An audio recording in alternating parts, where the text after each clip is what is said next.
The Plague of Justinian, the forgotten apocalypse of Rome. Darkness, silence, only the sound of distant waves brushing against forgotten ruins. This is not the story of the Black Death. This is what came before it, what almost ended the world 1,000 years too early. The year is 541 AD, in the mighty city of Constantinople. The heart of the Eastern Roman Empire life pulsed with the usual beat of empire, politics, wealth, faith, war. Emperor Justinian ruled with unmatched ambition. His dream? To restore Rome to its ancient glory. But as he planned his legacy, something invisible crept through the walls of his empire. Something ancient, something hungry. It began with whispers. A fever here, a cough there, a sailor trembling in a port city. A merchant's wife collapsed in the streets. Then the rats came. Then the fleas. Then the screaming. By the time the empire realized what was happening, it was already far too late.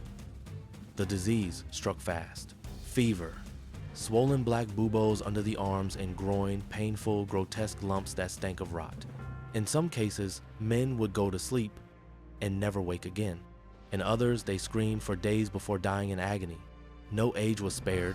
Children, priests, emperors, bodies piled in the streets. The stench choked the city. No one dared remove the dead. No prayers could stop it. No doctors could explain it. In Constantinople alone, 50 people died every day. At its peak, up to 10, every single day. The empire's heartbeat slowed. Markets closed. Farms lay abandoned. Entire villages empty. Gravediggers died before they could dig. Priests gave last rites, only to be buried hours later. The plague didn't just kill people, it devoured civilization. And what of Justinian? The emperor himself fell ill, feverish and hallucinating. He hovered on the edge of death for weeks. Many believed he had died and that the gods had cursed him for his ambition. Justinian survived. Yet the empire he woke up to was no longer alive. Across the Mediterranean, the horror spread. Syria, Egypt, North Africa, Greece, even parts of Italy and France. Some ships drifted ashore, their entire crews dead. Rotting, bloated bodies, eyes wide open in eternal shock. What caused it? Modern science points to the same killer behind the Black Death.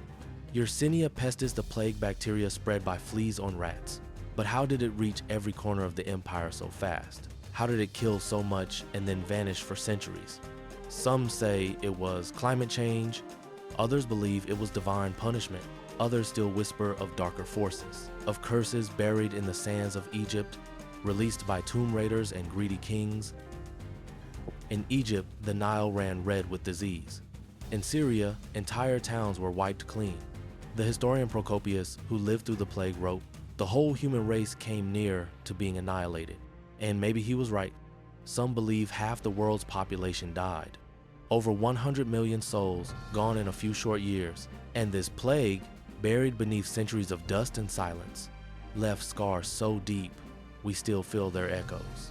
Today, most people don't even know what happened. But beneath modern cities, under layers of soil, lie mass graves, still untouched, still waiting. The world forgot, but the dead did not. So next time you hear of the Black Death, remember, it wasn't the first apocalypse. Before it came the plague that nearly ended everything. The Plague of Justinian. The dead don't whisper, they watch.